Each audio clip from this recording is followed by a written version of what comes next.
Bueno, vamos a ver. Estamos en el Ateneo de Castellón, que está ubicado en el Menador. Como saben ustedes, solemos utilizar la sala de conferencias para tal fin, y a partir de hace 2 o 3 años, con los poemas de Chimo Beltrán, que está aquí, se inauguró una nueva actividad, que es la actividad de las presentaciones de libros.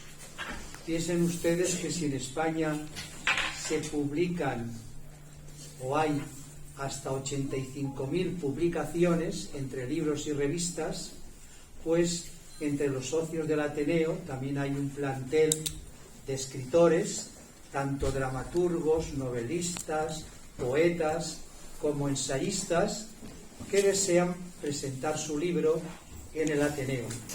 Para presentar en el Ateneo el libro de cada uno de ellos, pues la primera condición es que sean socios, y la segunda, que vengan avalados por una persona que tenga unos conocimientos básicos de la literatura y que dé el visto bueno, vistiplau, ¿no?, el visto bueno, para que el libro sea presentado en el Ateneo.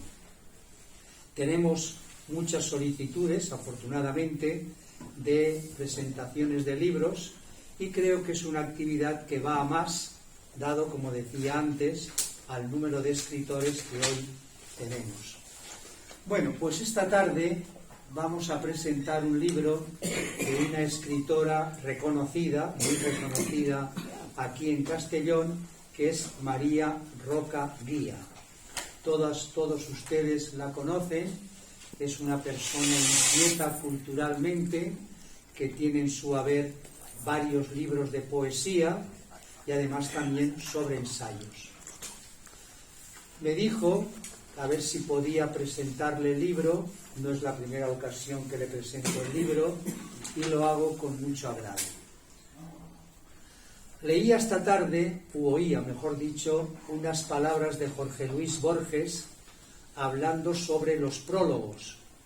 Decía lo que todos conocemos, que los prólogos se piden a un amigo, que el prologuista ordinariamente, pues más que un prólogo, lo que hace es un elogio, porque claro, si el libro no reúne los requisitos de ser literario en sus distintos géneros, pues el tal prólogo no se escribe. Y efectivamente él decía que el prólogo está hoy día hiper desarrollado, puesto que hay demasiados prólogos y muchos de ellos sobraban. No es el caso de este libro, que es un libro curioso desde el principio. La primera palabra que yo diría sobre este libro que causa es extrañeza, y lo voy a demostrar después un poco más ampliamente. Decía que, no quiero compararlo con Rayuela de Julio Cortázar, este libro puede ser leído de 2 maneras, o así o de esta manera, y son 2 libros diferentes. Por lo tanto, como Rayuela, tú lees la novela y vas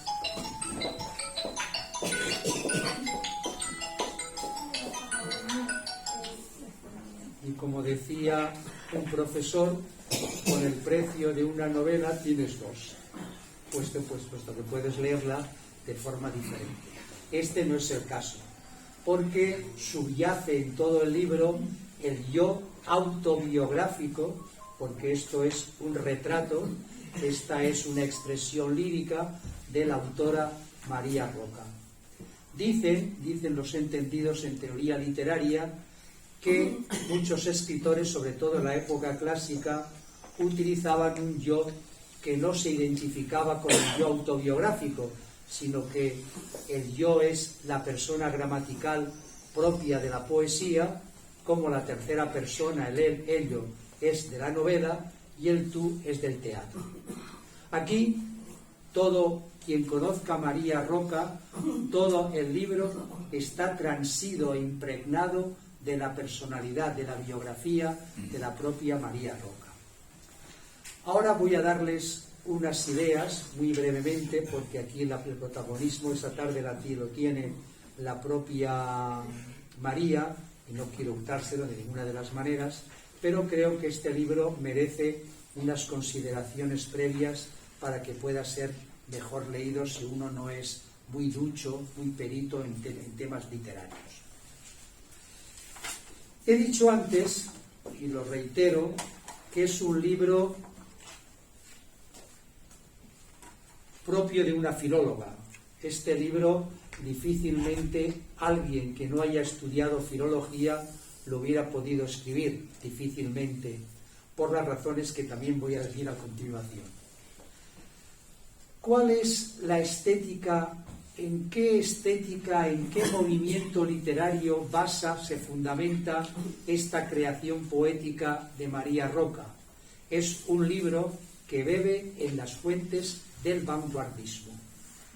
Es decir, hay fragmentos que podrían ser futuristas, fragmentos que podrían ser poemas surrealistas, creacionistas, e incluso me atrevería a decir que no estaría de más que algún profesor de comunicación o algún profesor de filología o algún profesor de retórica lo explicara en su clase por la cantidad de figuras retóricas y literarias que tiene este libro. Este es un libro en el que he encontrado, por ejemplo, quiasmos, el propio título, ezmesis, corte de palabras, he encontrado calambures, he encontrado poliptotos, he encontrado paronomasias y también he encontrado algunos feísmos. Feísmos se entiende aquellas palabras que se consideran no poéticas, ¿no? Hoy día ya es muy difícil porque los poetas y los escritores colocan pues palabras de mal uso, palabras soeces, lúbricas en un texto literario. Aquí hay también algunas palabras que chocan, no con la sensibilidad actual, pero que etimológicamente, ya desde los libros de Hijos de la Ira, 1943, un libro muy importante de Damaso Alonso, él utilizaba por primera vez los feísmos. Bien. Por otra parte, yo he encontrado aquí, María, también, que tú eres hija de un tipo de profesores herederos del mayo del 68. Es decir, tú tienes conocimientos de lingüística, conocimientos de metapoética, muchos, conocimientos de metaliteratura. Es decir, es un libro que se nota inmediatamente que es de una filóloga. Oye, como decía también Jorge Luis Borges, yo solamente voy a decir aquí la laudatio, las alabanzas. Después podría poner, porque pues todo libro, según la estética que uno frecuenta o según los conocimientos, pues se encuentra. Aquí yo estoy ahora alabando este libro que tiene muchos méritos. Por lo tanto, en primer lugar, y además de filóloga, es, como he dicho antes, heredera de una tradición española que ya no es la clásica de Damaso Alonso, Carlos Bousoño, etcétera, sino que aquí está Saussure, aquí está Chomsky, aquí está Roman Jakobson, aquí está Sapir, es decir, los estudiosos en la segunda parte del siglo XX, que son los estudiosos de la lingüística. Por lo tanto, yo creo que esto es interesante. ¿Cuál es la primera impresión? Oiga, si ustedes quieren pararme, me paran y yo no tengo ponente. Continúe, Santiago. Dime. Continúa, sí, claro. La primera cosa que llama la atención de este libro es que es una poesía lúdica, visual, provocativa y extraña. No me digan ustedes que si uno se encuentra con este título, María Roca Guía, desvivida y abajo, debidamente con V, y además separado, esto es un ejemplo de T-M-E-S-I-S, mesis, ruptura de una palabra por el medio e intercalar otras palabras dentro de esa. Es decir, es un libro metalingüístico, es un libro de alguien que conoce la retórica, las figuras literarias, impropio de un poeta, diríamos, que se pone a escribir sin más. Pero es que en la otra parte, si ustedes tienen la segunda parte, pone desvivida, de mente, vida. Claro, eso extraña, sorprende, pero el objetivo de la poesía es la extrañeza, ¿eh? Según los formalistas rusos ya en los años 60, e incluso en el Círculo Lingüístico de Praga, el objetivo de un poeta es provocar extrañeza, sorprender, hacer que el lector salte de sus casillas.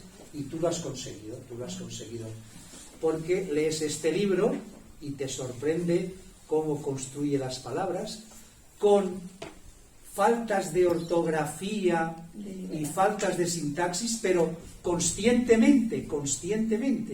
Es decir, esto ha pasado por un corrector, pero conscientemente, como un modo de contravenir la cultura imperante, la cultura convencional, lo establecido, de epatar a la burguesía, ella introduce feísmos, como he dicho antes, introduce también expresiones que chocan y, sobre todo, como he dicho antes, con rupturas tipográficas y con rupturas ortográficas. Y signos de puntuación. Y signos de no tiene, hay muchos signos de puntuación que sorprende, por eso es un libro eminentemente vanguardista.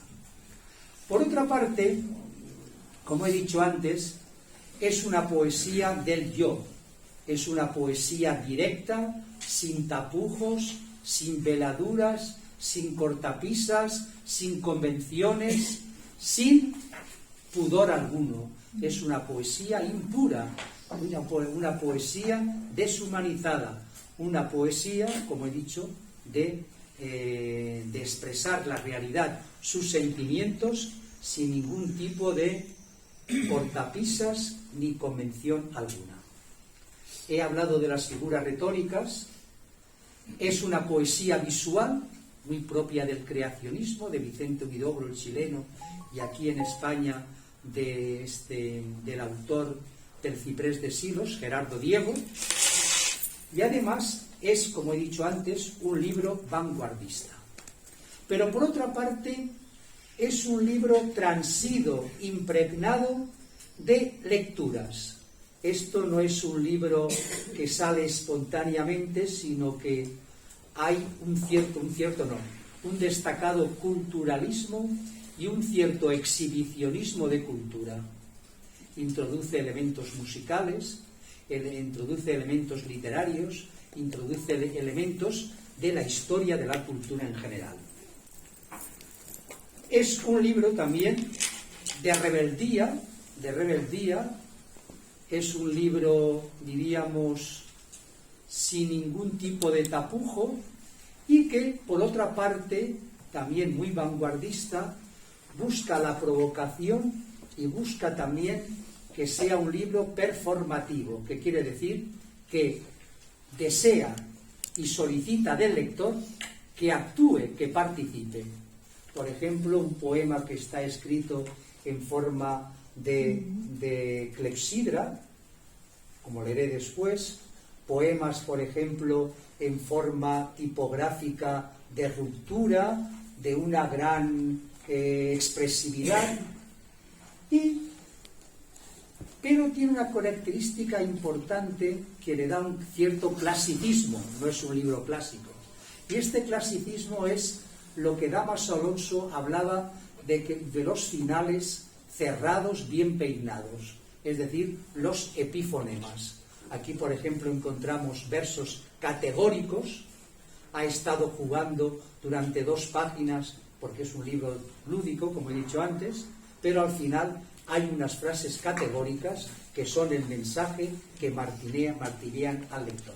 Como veo que algunas personas están ya bostezando, voy a acabar enseguida. Tiene algo de lectura de Gloria Fuertes. Es decir, una lectura que quiere sorprender, quiere jugar con las palabras, quiere llamar la atención, no quiere ser trascendental, no quiere ser trascendental, aunque sí rezuman algunos de sus poemas pesimismo, angustia, dolor y crítica. Todo esto, que lo he dicho así, bote pronto, Voy a leer unos cuantos poemas, ¿me permites?, donde se vea. Por ejemplo, ya la propia introducción ya no es al modo antiguo, sino que dice: dedico esta obra poemaria a mis añorados padres, etcétera, etcétera, podría ser. Pero a continuación dice: a Maximiliano Alfaro por su apoyo y ayuda constante, a mis ángeles, a los demonios, a más de alguna diabla de las que hablan por no callar, a los amigos, amigas, enemigos, enemigas o similares, a mi mar Mediterráneo y a todo ser viviente y o desvivido. Pero sobre todo lo digo a ti, amigo lector, para que sientas esta poesía tan poemía, es un neologismo que se ha inventado, con el deseo de que sea, a partir de ahora, eternamente, otro neologismo, poetuya, todo ternura. Fíjense qué originalidad, ¿no? Pero es que a continuación nos introduce ya el poemario como si fuera lo que se llama un paratexto, es decir, una cita. Dice: tenía el mundo a mis pies, hasta que los pies me pusieron en el mundo, en forma transversal, una figura que se denomina en retórica un quiasmo. Es decir, es un libro para que lo estudien los alumnos de filología, porque se puede hacer ejercicios prácticos de retórica o de figuras literarias. Leo ahora algunos poemas que me parecen interesantes, sobre todo para defender la tesis que esta tarde estoy aquí leyendo. Fíjense ustedes qué manera de presentarse al público, al lector. Fui rebelde manifiesta, aunque lo único que recuerdo de mi infancia es que era niña tan solo. Me gustaban las pipas, los polos, el regaliz y andar descalza por la playa. Estuve en internado de monjas, me daba por ser aquello una alegría áspera, nunca me adapté al chocolate rancio de las mañanas, ni a las hipocresías tempranas. Así fue como las hipocondrías me adoptaron. Fíjense los juegos verbales, hipocondrías, y anteriormente ha dicho también hipocresías. Está jugando con las palabras continuamente. Mis estudios pasaron sin delirios ni sobresaltos. Salí del colegio dando saltos de tanta vida sale al encuentro. Si ustedes se acuerdan de aquel autor Martín Vigil que estaba de moda en los años 70 y 80 en los colegios privados. Y más adelante dice: el pecho ha curado mi llaga oculta. No pretendo volver a poner sostén a mi seso ni a mi sexo, penitencia del sexto mandamiento. Me sostengo con la fuerza del milagro, conservo aún el pelo largo, nadie ya me va a cubrir el busto, tengo mi pensamiento robusto, busto, un ejemplo clarísimo de paronomasia. Pues le he dado rienda suelta a mi vida y a lo malo, puro viento para la libertad de mis actos, por mí consentida, con puntos suspensivos sugerentes, ¿no? Un ejemplo de aposipesis. Sin o consentido estoy a la vuelta del verano, porque el mundo me hizo así. Todos conocen la frase. Similar a la balada que cantaba Janet, pero a mí sí me trataron con amor. Amor con mayúscula. Bueno, podíamos leer innumerables poemas, por ejemplo este, que es un juego, lo que se llama un poliptótono, una misma palabra, una misma raíz y diferentes desinencias, ¿no? Diferentes formas. Las ramas de tu alma, la A. Únicamente puedo ser el terciopelo que guarda tus encajes. Bajo las piedras limpias de eternidad, despunta el día donde sé que existes. Y ahora juega como si fuera algo en forma de verticalidad. solo, sola, solamente, sola edad de soledad. Todo esto, claro, podrías haber utilizado el sí, PowerPoint, hubiera claro, salido la cosa. sería. Pero también hay poemas, diríamos, de honda reflexión, propias de una persona ya con una cierta experiencia que utiliza la poesía para expresar sus más íntimos sentimientos. El título es Hay una vida de olvidos. Hay una vida de olvidos que no suelen durar, o incluso una vida perversa hay, es así, la que nos acompaña. Ahí en el apenas, según crece y decrece el oleaje de un llanto, suspiran las noches en ese bar vacío donde sentado a mi lado te ofrecí el último cigarrillo, hablábamos de esto y aquello, de lo trascendente y sencillo, del nunca jamás. Son esas horas miserables en las que hablar de la vida es hablar por hablar. Esto está dentro de la poesía más odierna, más de hoy día, que es la poesía de la experiencia. Una poesía de unas personas que en el bar se van hablando y al mismo tiempo van comunicándose pues, sus cuitas, sus preocupaciones, sus anhelos, etc. Y acabo, tengo anotados otros poemas, pero acabo porque quisiera que fuera ella la que hablara. Un poema que dice así: ojo por luna, ojo por viento, ojo por tierra, ojo por mar, ojo por aire, ojo por eternidad interminable. Ojo por la etérea edad, ojo por diente que caria el bien cuando la soledad se sabe sola y arranca la corriente su brevedad de sol. Ojo, con el buen ojo que atraviesa tu única suerte, pues hay una rista de ojos que pican más que los ajos. Muy curioso esto. Gloria Fuertes sería también firmable. Yo podría decir que con lo que he leído de yo y cualquiera persona que haya leído 3 o 4 libros de María, podría, ante varios poemas, saber que ese libro es suyo. Y eso indica que tiene lo que llaman los lingüistas un idiolecto, es decir, unas peculiaridades lingüísticas que la distinguen y la diferencian de los demás. María Roca tiene un lenguaje, tiene un estilo muy original, muy individual, muy personal, muy peculiar. Como el poema es largo, simplemente pongo la última estrofa. Ojo, por nacer o por no haber nacido, ojo, por el antojo de morir al poder vivir siquiera en paz, ojo, por cada ojo que pretende ser cupido y escupir el poco juicio que le queda. Leo la leyenda de una frase hecha de desechos,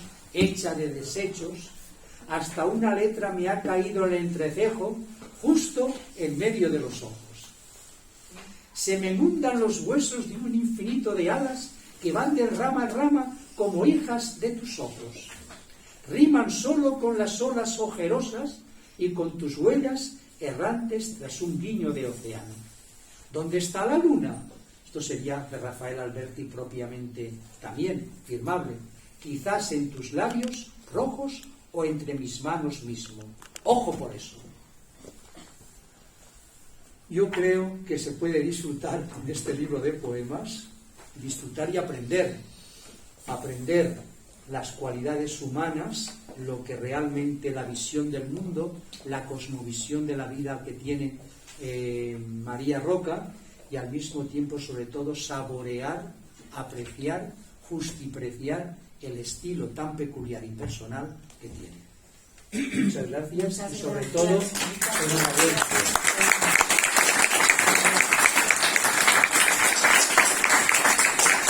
Bueno, ¿qué puedo decir después de esta presentación? Pero vamos, Santiago es mucho Santiago y nos conocemos de muchos años, pero la verdad que para mí es un referente y es un amigo, pero aparte es hoy presidente del Ateneo, pero es que además es catedrático de literatura en la Universidad Jaume I, ahora está jubilado, pero, bueno, jubilado de la universidad, pero jubilado de trabajar no para.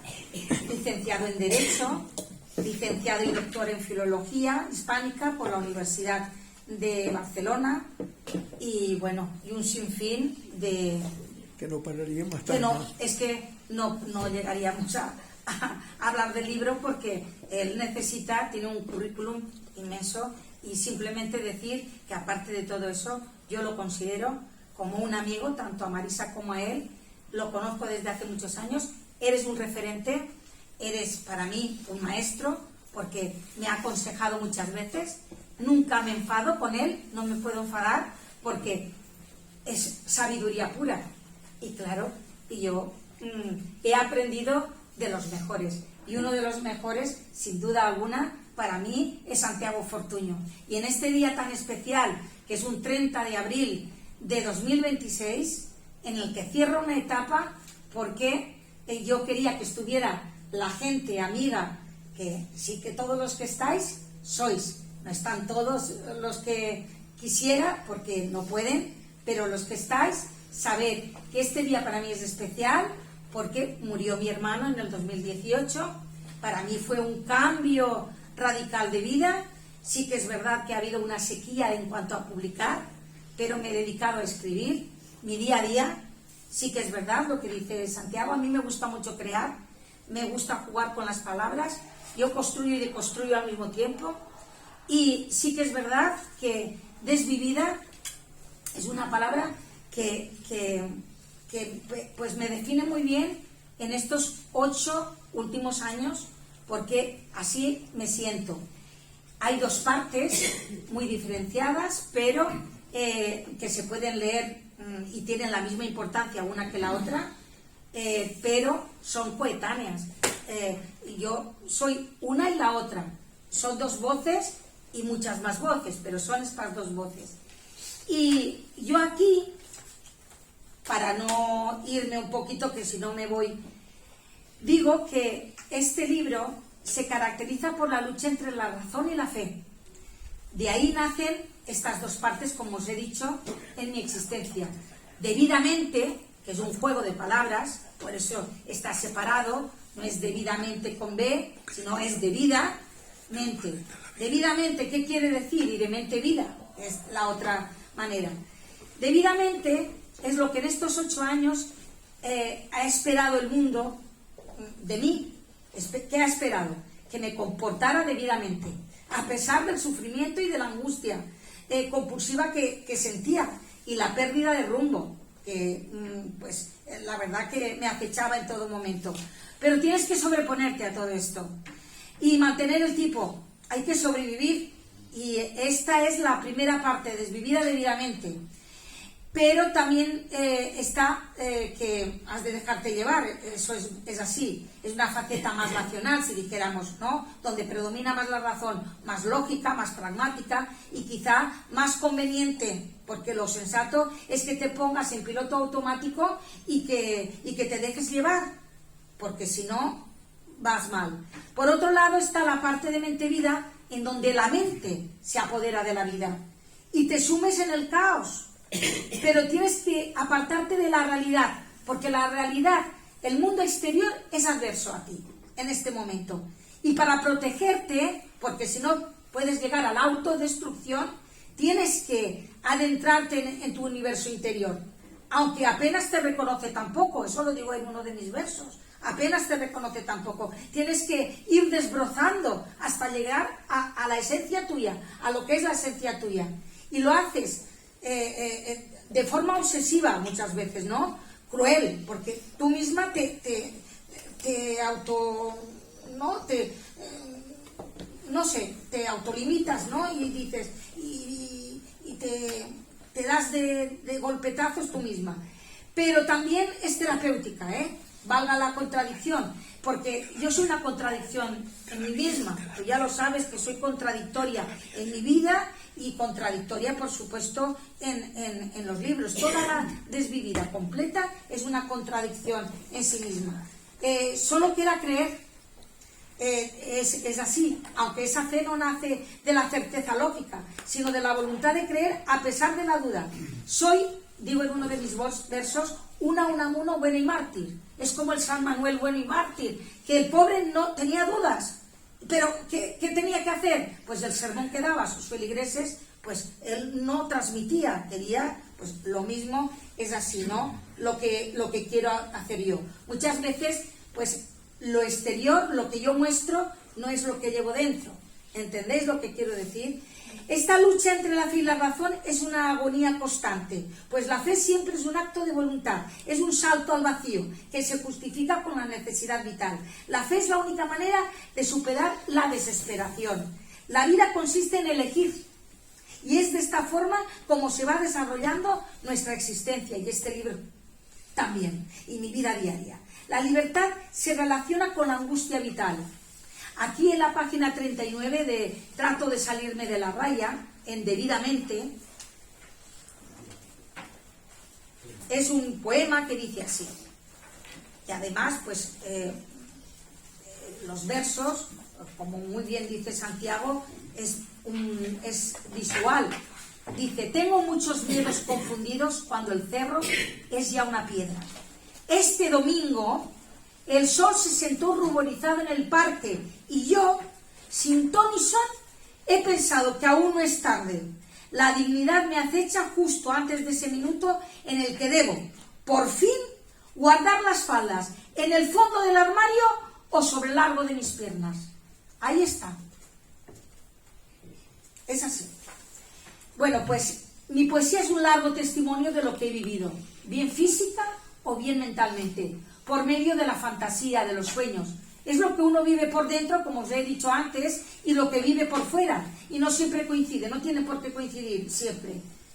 Hago un recorrido biográfico que que oscila alrededor de 3 ejes: la confesión de los aspectos más duros de la vida diaria, la búsqueda de la serenidad y la paz personal, y la esperanza en el futuro, aunque el yo, poeta, el yo lírico, es consciente del paso inexorable del tiempo. Esta tensión existencial, que está en todo el libro, que comporta una frustración vital, encuentra su antídoto a través de una serie de vías, como la evocación del pasado, de la infancia, de la juventud feliz, de la incipiente madurez también feliz, ubicada en espacios concretos y centrada en aficiones como el cine, el teatro, la música, la lectura, los amigos y un largo etcétera. Y aquí, pues en la página 36, veréis, como soy muy cinéfila, yo soy muy cinéfila, y también lo plasmo en uno de estos momentos de mi pasado. La palabra se precipita de mente-vida, en la parte de mente-vida, página 36. Esta la tienes que leer tú, Carmen. Esta yo. Vale, pues dice así, página 36. Dice así: la palabra se precipita en el patio petrificado de la luna. Se enciende una llama negra. Fijo la frente en el cielo. El viento corre por mi espalda su pasar lento de serpiente. Lo mismo que Grace Kelly en Atrapa a un ladrón, mastico un poco de pollo, sensualmente.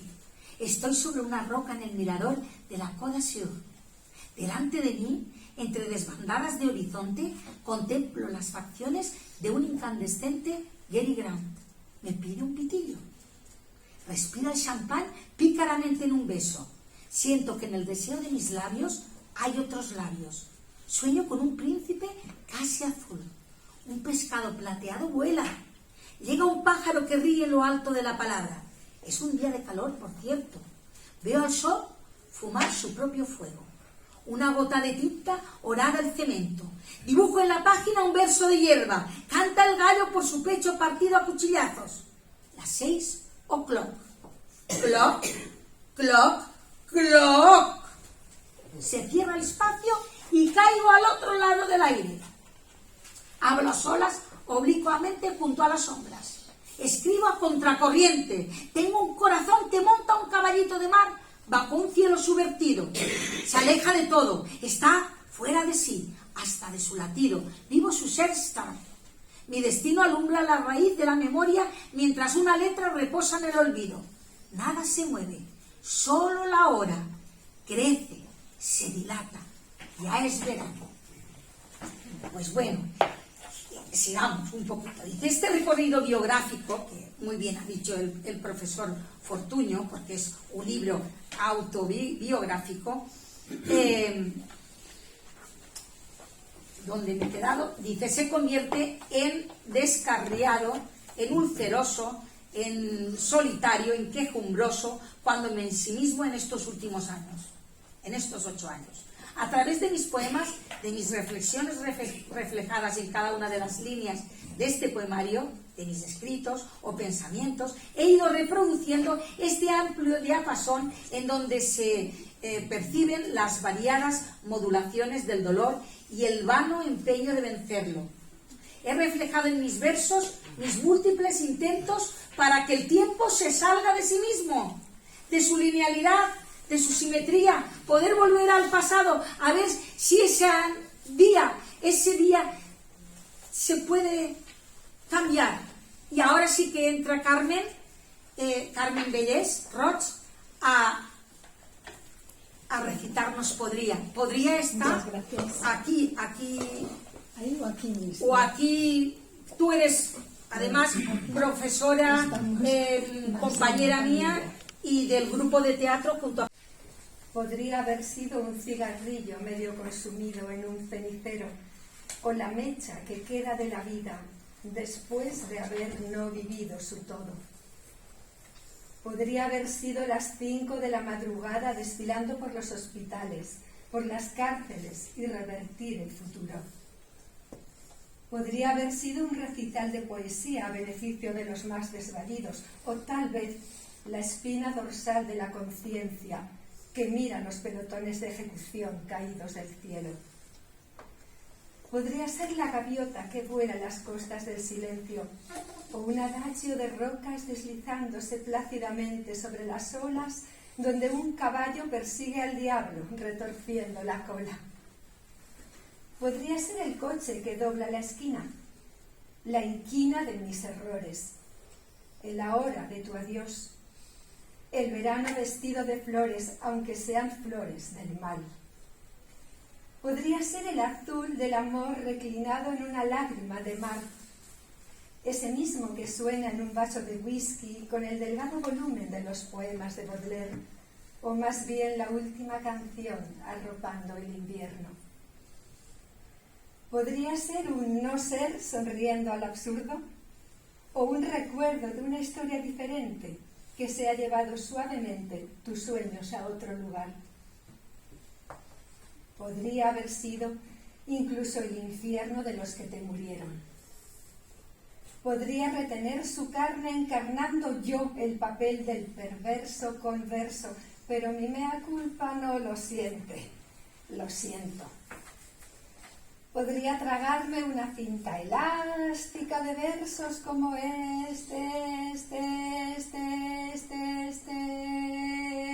antes de que el sur pierda el norte o esté al oeste del olvido. Tanto podría que huele a podrido. Me queda solo una especie de horror que un perro olisquea en la basura.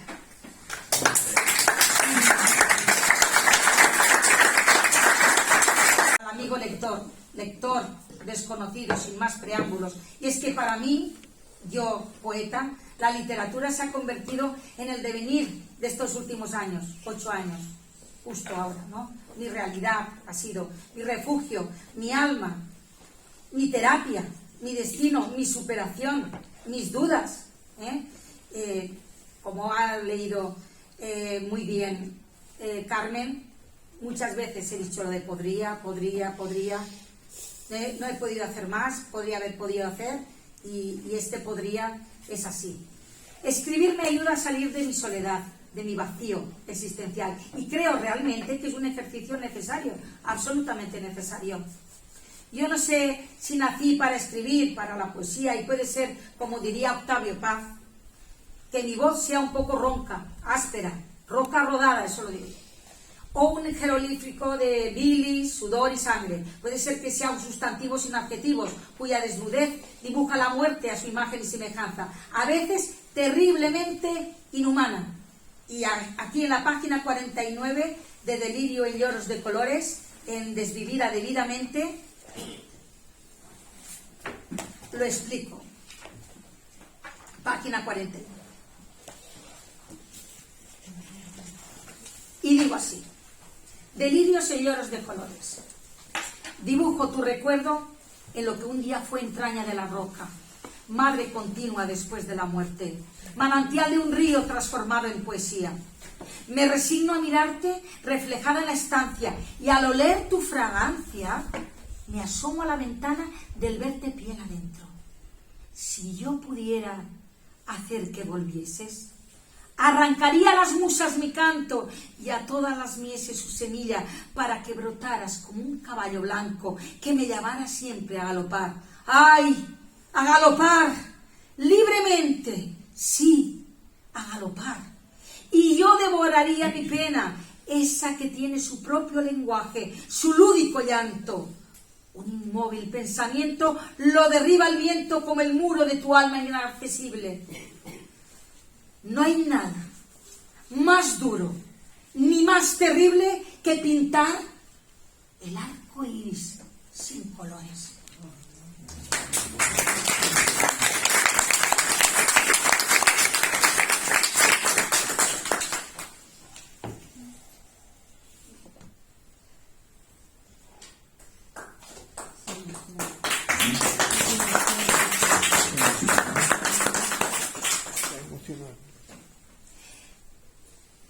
Lo he dibujado muchas veces, lo he pintado sin colores. Y es que nuestras vidas se pueden resumir en un currículum, una trayectoria de vida laboral, social, personal. Nacemos, crecemos, nos formamos como personas, trabajamos como profesionales y más trabajamos para poder sobrevivir, y cuando nos enteramos de que nuestra vida se esfuma, o cuando tenemos la oportunidad por fin de poder vivir, disfrutar de la única vida que se nos ha dado, morimos. Página 52, debidamente tengo.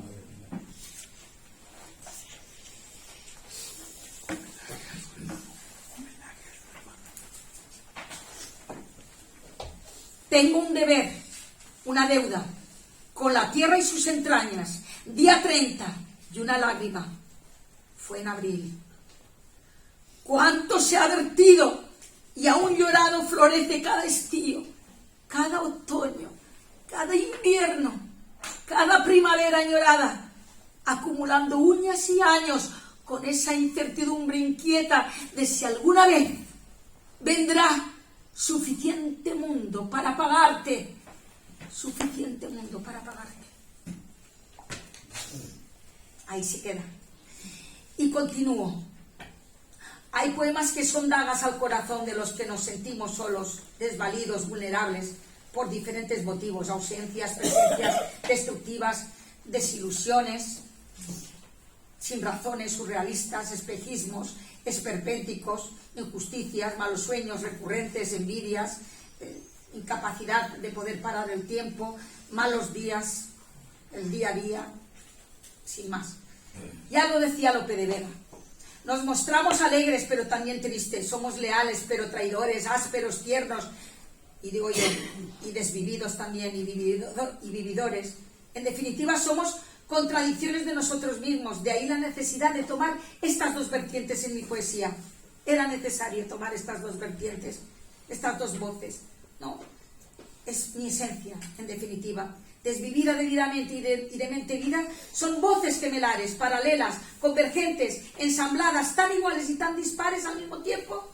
Ambas proyectan en su conjunto este vacío existencial, sobrevenido, combatible solo cuando tenemos cerca personas a las que queremos y nos quieren. Pero en el momento de partir se evidencia lo solos que estamos, la radicalidad de lo efímero, de cómo nuestra realidad un día pasa a ser un borroso recuerdo.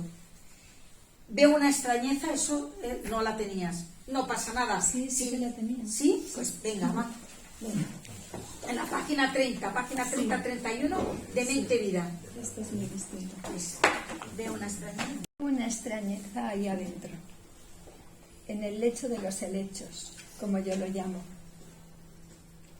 Invade su característico olor a mueble, a chapa de madera, a caja destemplada, a cigarros, a flor de hibisco, a lejana primavera, no sé ya, y a tus ojos.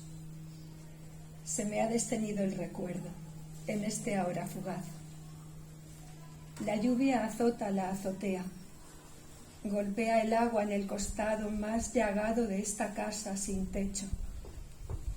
Ha empezado la marea del mundo y entre los escombros un sueño vagabundo disipa todas mis vísperas de esperanza.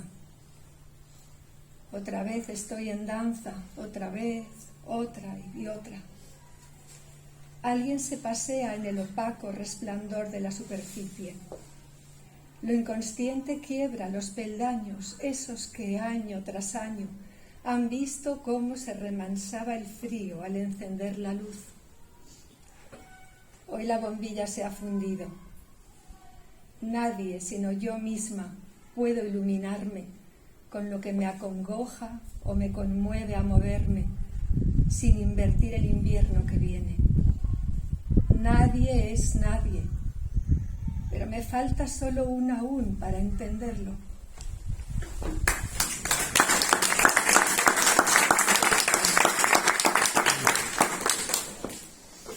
Es el común dolor de los mortales. En esta obra me he visto incapaz de transmitir toda la desolación que el yo poeta lleva dentro y ese dolor que me embarga al no poder encontrar la forma de expresar todo el mundo interno de mi yo lírico, pues las palabras se quedan cortas a la hora de expresar el inmenso torrente de emotividad que me invade.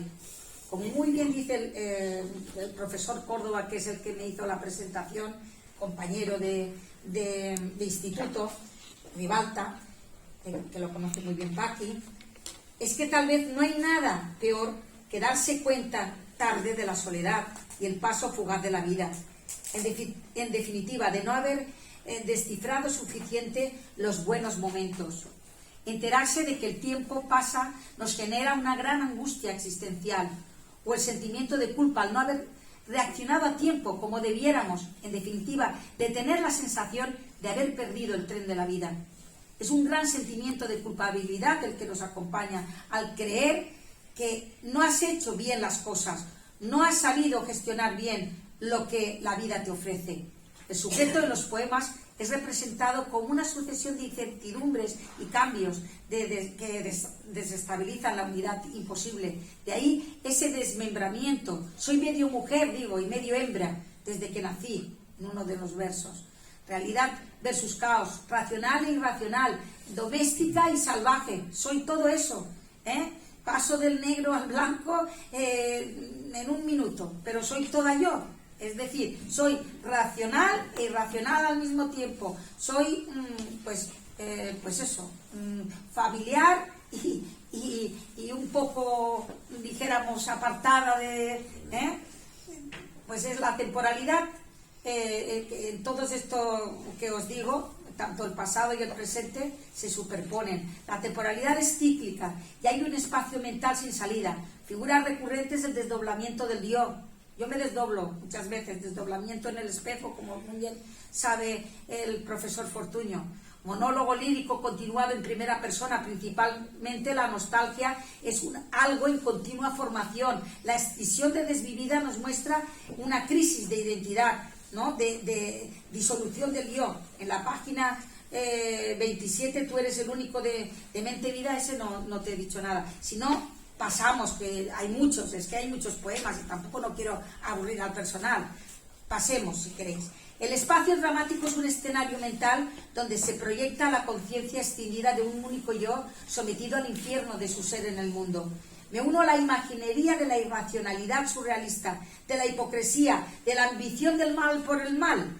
En la dedicatoria de Mente Vida, porque hay dos dedicatorias, en la que ha leído el profesor Fortuño es debidamente, que es la menos surrealista, pero es que la de Mente Vida es surrealista total, ¿vale? Total. Y también empieza, si en aquella el mundo era que tenía el mundo a mis pies hasta que los pies me pusieron en el mundo, en la demente vida es cuando digo exactamente estos. Y cuando mis pies ya pisaban bonito el mundo, otros pies macabros me arrastraron, si cabe, hacia su mundo más cabrón. O sea que fijaos bien en la crudeza también, pues eso, y el surrealismo, que aquí pues ahora no lo voy a leer, pero dedico esta parte poética, también lo separo, a los pecadores de pacotilla, pacos opacos, Juanes insanos, Javis, Javieres, crudos y crueles, Manolos, Manueles que huelen a mal de lunes a domingos. Pero eso son muy surrealistas en todos los aspectos. Pobres hombres. ¿Pobres hombres? No, Chimo, no son pobres hombres. Cuando lo lean, porque les llegará, sabrán exactamente lo que estoy nos da unas diciendo. a todos ahí. No, menos mal que no están los chimos. No, pero que ellos saben quiénes son. Mi yo es un yo irracional e inseguro, contradictorio, lo he dicho muchas veces, amenazado por fuerzas oscuras desde mi propio yo, pero también se vislumbra un yo justo que busca la justicia, noble, generoso, lleno de amor. La norma moral es una regla moderna de tragedia que conduce a la destrucción del héroe y su irremediable condena, la derrota de su libertad, y es también el gran descubrimiento de mi decepción y de mi desengaño, de los héroes, que muchas veces también caen. Esa doble vertiente del yo desvivido entre mente, vida y vida-mente, cuerpo y alma, razón y fe, habrá de fundamentarse en la solidaridad como único paraíso posible ante la soledad y el abandono del ser en el mundo. Basta de combatir con uno mismo. El destino tiene que tomar una dirección decisiva. Y esto no es vida, que sí que la va a leer Carmen. O esto no es vida, no la vas a leer tú. Debidamente, no la vas a leer tú, la voy a leer yo. Esto no es vida. Página 17. ¿Debidamente? Debidamente, sí. En la parte de...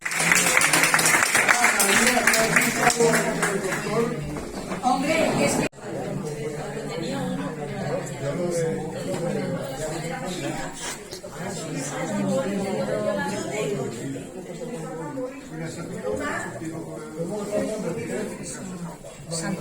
Yo creo.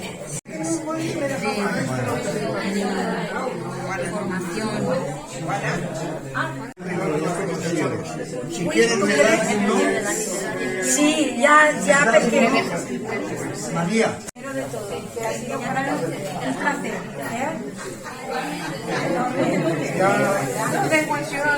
Me ganaré un. me ha encantado esto, porque para mí es un día muy... María extraordinaria. Bueno, pues ya sabes que me conoces.